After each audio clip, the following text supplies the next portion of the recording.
The world is indeed becoming more multipolar, which makes a compelling case for deeper multilateralism. Collectively, we can only prosper through mutual respect and mutual understanding, and when we think of the world as a family.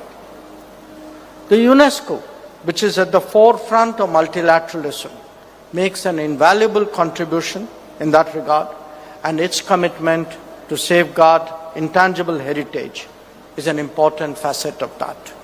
I join you all today in welcoming this gathering at the inaugural event of the UNESCO Intergovernmental Committee for Safeguarding Intangible Heritage.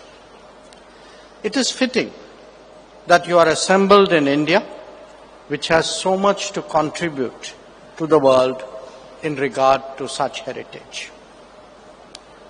As a founding member, India has actively advanced UNESCO's objectives of promoting global peace and understanding through deeper cooperation in education, science, and culture.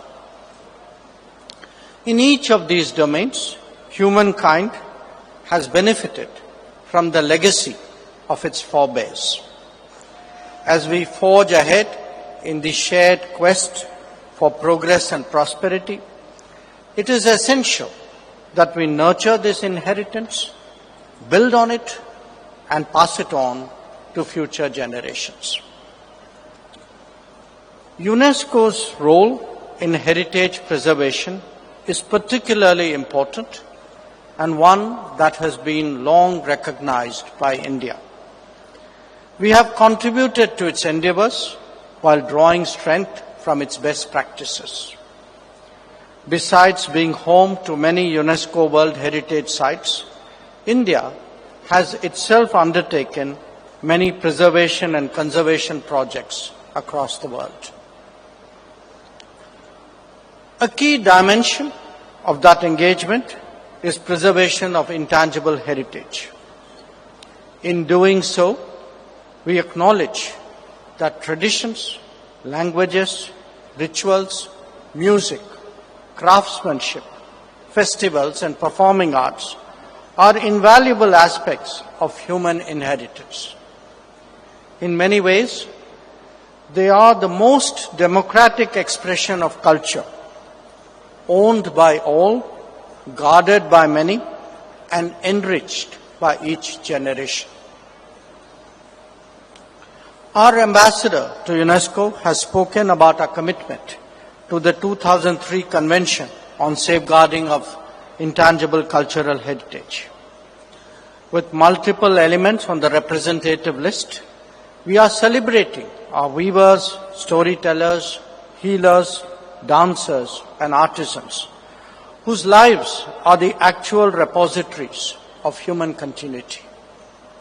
The addition of the Bhagavad Gita and Bharat Muni's Natya Shastra to the UNESCO memory of the World International Register is truly notable. That Lucknow has recently joined Hyderabad as a UNESCO Creative City of Gastronomy has also been widely appreciated in this country. Each recognition of intangible heritage has ripples well beyond the immediate decision. Your work, I want to tell you, your work not only evokes cultural pride and strengthens tradition, but impacts lives and livelihoods as well. Delegates, colleagues, friends, the world is a fundamentally pluralistic landscape, a landscape whose richness lies in its diversity and its intricacy.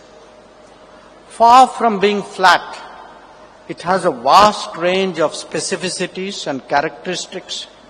It has creativity that are central to its identity, pride, and history. What humankind has generated over the centuries will only be fully appreciated when that heritage is carefully nurtured. Challenges in that regard arise when efforts are made to dominate, to sideline, to dismiss, or even to erode. In the intangible domain that can take the form of cultural assertions which fly in the face of mutual respect and mutual appreciation. The last few centuries have actually witnessed that vividly, and many societies still bear the scars of that era.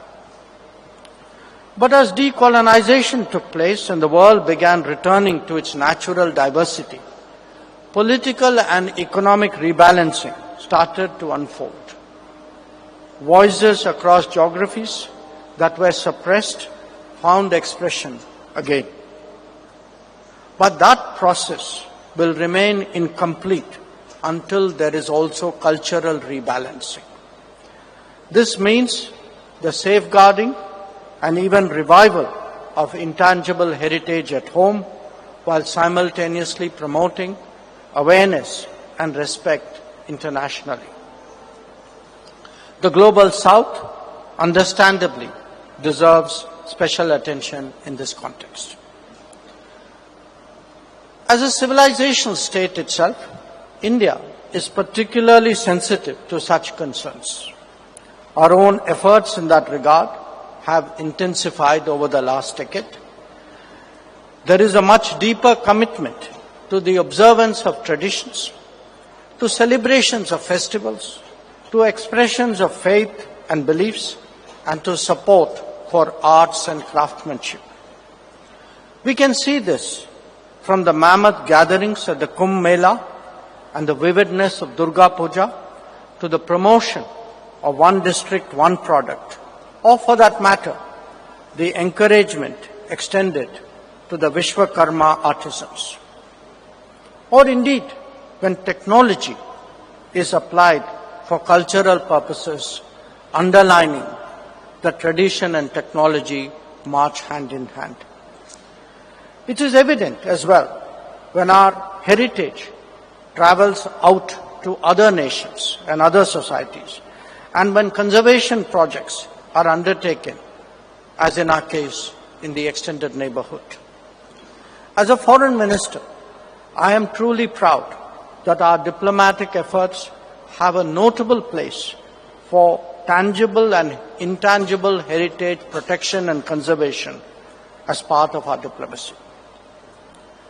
Friends, the world is indeed becoming more multipolar, which makes a compelling case for deeper multilateralism. Collectively, we can only prosper through mutual respect and mutual understanding, and when we think of the world as a family. The UNESCO, which is at the forefront of multilateralism, makes an invaluable contribution in that regard, and its commitment to safeguard intangible heritage is an important facet of that. I join my colleagues in welcoming you all to Delhi, to India, and I wish you a very productive deliberation. Thank you.